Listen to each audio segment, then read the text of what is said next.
To officially become a Florida resident, you must move to Florida, sever as many ties as possible with the state you are leaving, and demonstrate your intention to make Florida your permanent home. Only then can you legitimately benefit from Florida's generous asset protection laws and lack of an estate and individual state income tax. Taking all or most of the steps described in this How to Become a Florida Resident guide should help you along the way. Although there is no single path towards becoming a Florida resident, there are several tried and true methods providing proof that you have made a permanent move to Florida.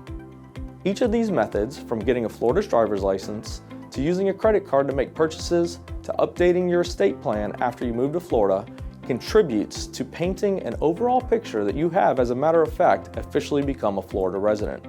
One of the clearest ways to signal your intention to become a Florida resident is to file a Florida Declaration of Domicile in the office of the Circuit Court in your county.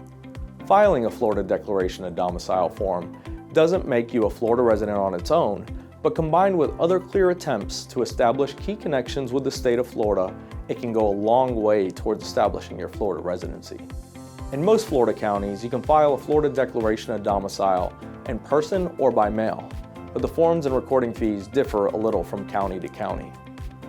In addition, you should also consider some of the following. Update your will and estate plan to reflect your new Florida residency. Open bank and investment accounts in Florida. Get a Florida driver's license. Register to vote in Florida elections. Register and insure your vehicles in Florida.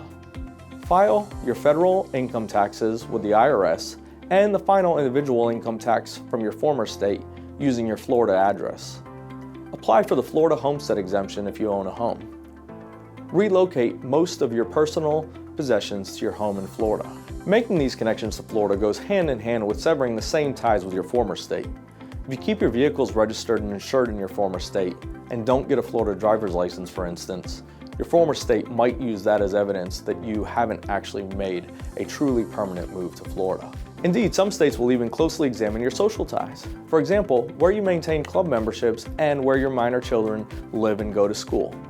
So it pays to make a clear break that you can easily document along the way. Move all of your personal possessions to your Florida home if at all possible. Use your credit card or debit card to make purchases in Florida regularly so you can easily demonstrate how many days you spend in the state each year. Do anything, in other words, that can help prevent your former state from claiming you as a resident for tax purposes.